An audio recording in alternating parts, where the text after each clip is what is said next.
You're listening to the Shaun of the South podcast, brought to you by Food City, dedicated to providing you, their valued customer, with top quality products at the best value every day. From certified Angus beef to locally grown produce and in-store made baked goods, nobody does food like Food City. Find a store conveniently located near you at foodcity.com.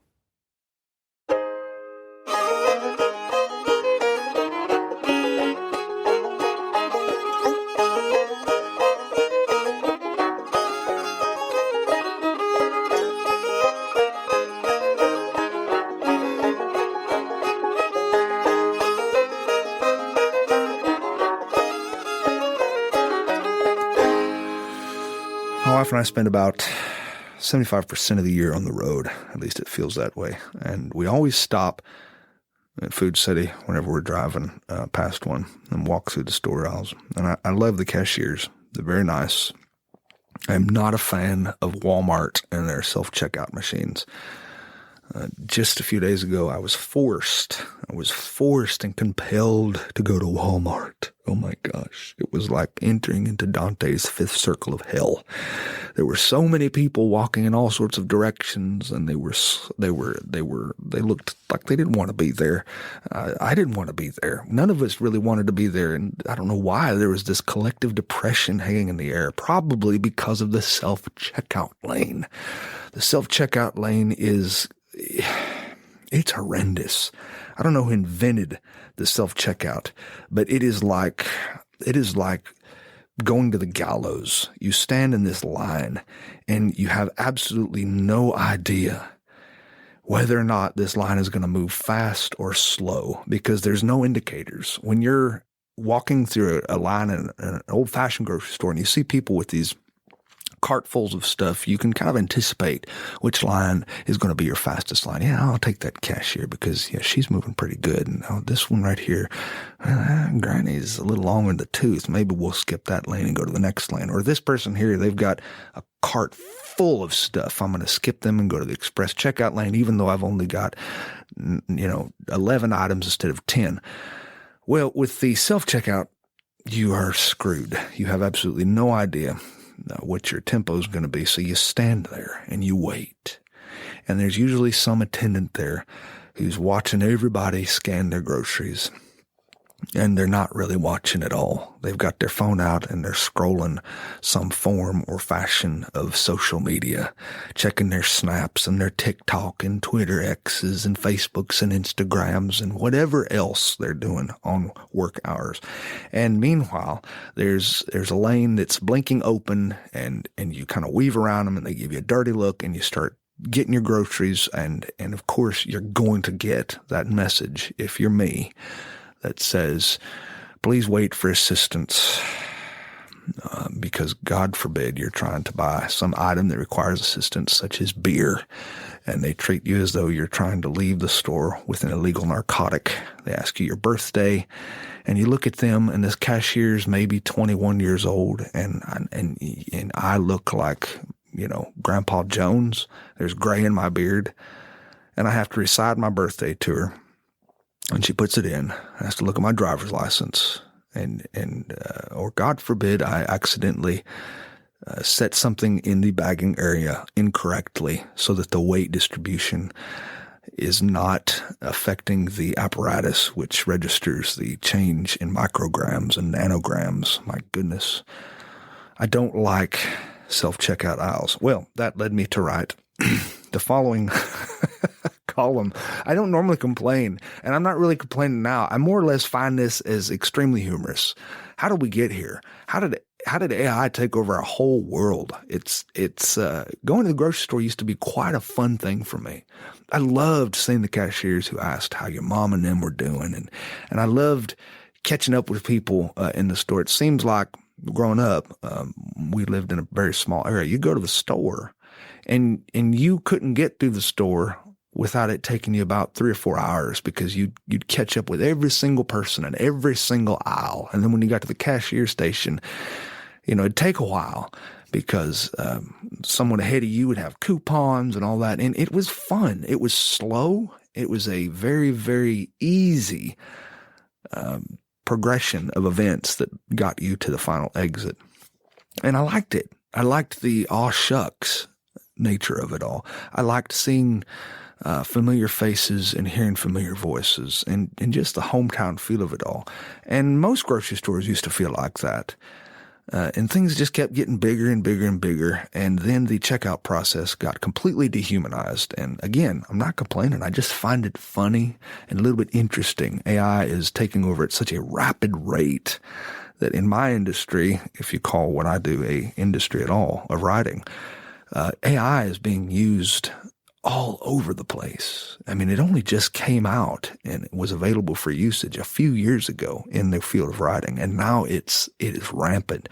I write for a lot of newspapers, and most of the newspaper journalists, when they are writing a news item now, will go to ChatGPT or language model software, and they will write in a few facts, say, spit me out a 300-word column about this, and the computer will spit out a column, and the writer will not necessarily use that, but they will use it as a springboard for their template to start a column. Well, that totally changes the process of writing. Writing is looking at a blank screen and figuring out what you're going to say sentence by sentence by sentence. And each sentence impacts the next sentence. And after a while, you've got enough sentences, and that forms a paragraph. And then that paragraph impacts what you're going to write in the next paragraph. And that paragraph, anyway, AI in our lives is changing everything so rapidly that I wish at least some of the human experiences that I looked forward to could be preserved. And so without dragging that preliminary monologue out any longer, I will read to you something I wrote about an old guy in the self-checkout lane. There were no cashiers, only computers. And we customers stood in line, waiting for the official person in the official vest to guide us into the official computerized self-scanning area so that we could engage in an intimate relationship with a machine. Thank you for shopping with us, the computer greeted me in a voice that was almost female. You may scan your items now, she said, or the computer said. I don't know when stores made the ceremonious change to self-checkout lanes, but I resisted this switchover from the beginning. I will stand in line for 15 minutes just for the privilege of someone else scanning and bagging my groceries, namely because I don't want to scan or bag my own groceries any more than I want to visit Pep Boys and rotate my own tires. So anyway, I began scanning my products, and the computer would inevitably get fussy and start repeating, "Please wait for assistance," until some teenage employee would finally quit playing on his or her phone, stride over to me, and helpfully inform me that I was an old guy. No, I'm only kidding. She would usually tell me that I was doing it wrong. Well, the first few items I scanned, they went through fine. But the third item caused a problem. A beacon light on my station started blinking to signal user error, and the machine said, "Please wait for assistance, please wait for assistance." So I did. I waited for nearly 5 minutes until an official employee came over and punched a few numbers into the machine, and I was up and running again. But no sooner had the employee left than, you guessed it, there was another problem.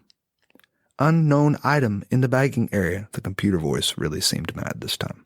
"Unknown item in the bagging area." "It's a box of cereal," I said. "Please wait for assistance. Unknown item in the bagging area." And the computer just kept blinking its red warning light as though I had attempted to steal a German U-boat. The employee came again, but this time, when the employee arrived, it turned out that we had bigger problems than either of us could fathom. The employee looked at me with big eyes and said, "This isn't good." And she used the same ominous tone you'd use to tell someone their family member had just suffered a major cardiac event. "It's not good," I said. "Please wait for assistance." The employee shook her head. No, you can't buy this item." "I can't buy it." "Why not?" "Please wait for assistance." "I need that item," I said. "These are clothes hanger, and I'm traveling through Texas this week. I need something to hang my clothes on. Please wait for assistance." "No, I'm sorry," the employee said. "The barcode isn't scanning and there's nothing I can do, so you can't buy this item." "Well," I said, "can't someone physically key in the correct price?" "Please wait for assistance." The employee shook her head again, like she was dealing with a very elderly man who had just wet his own pants. She said, "I'm sorry, we're not allowed to enter prices manually, sir." "Let me get this straight," I said. "So you're not allowed to accept legal currency for an item that is for sale in your store, even though I'm paying American cash?" "Please wait for assistance." "Cash?" the employee said with a frown. "Oh, I'm sorry, sir. We don't accept cash in the self-checkout area. Please wait for assistance."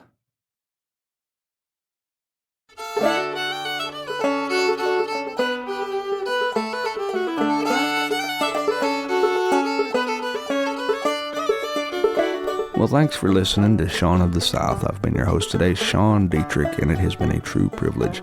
To find out anything more about what I do, you can visit SeanDietrich.com, or for those who are not particularly good spellers, you can visit SeanOfTheSouth.com, and there you can find out all sorts of information that you didn't know you didn't need to know about me. And while you're there, I hope you take the time to drop me a line. Tell me what's important to you. Tell me what's going on in your life. I'd like to hear it. And in case anyone hadn't told you today already, I love you. Now go say that to somebody else. Have a great day.